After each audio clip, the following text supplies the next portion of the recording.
Once upon a time in the city of Abuja, there lived a wealthy young man named Damien.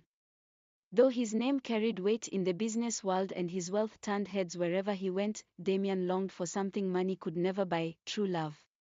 One radiant evening, at a charity gala he had organized, fate guided his eyes to Amara, a modest young woman with a heart full of compassion. She wasn't adorned in luxury; instead, she wore a simple sky blue dress and carried herself with quiet elegance.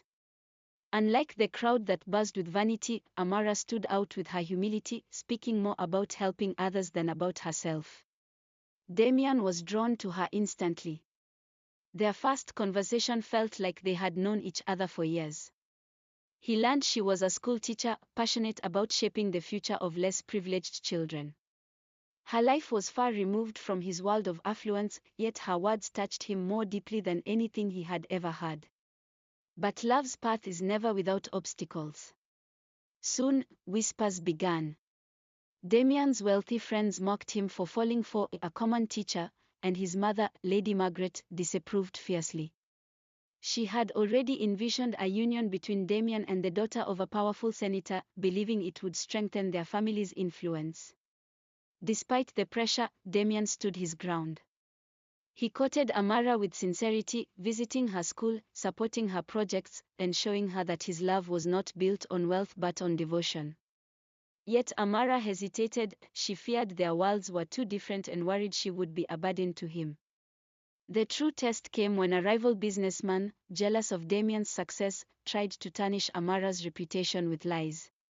Rumors spread that she was only after Damien's money. The city gossiped, Lady Margaret pressed harder, and Amara, in tears, almost walked away. But Damien refused to let go. In a bold move, he gathered his family, friends, and business associates at a grand dinner. There, instead of speaking about his empire, he spoke about love. He told them how Amara's kindness had changed him, how her love grounded him, and how no wealth or alliance could compare to the peace she brought his soul. Silence filled the hall, and even Lady Margaret was moved by her son's words. For the first time, she looked at Amara not as a commoner, but as the woman who truly held her son's heart. In time, the resistance melted.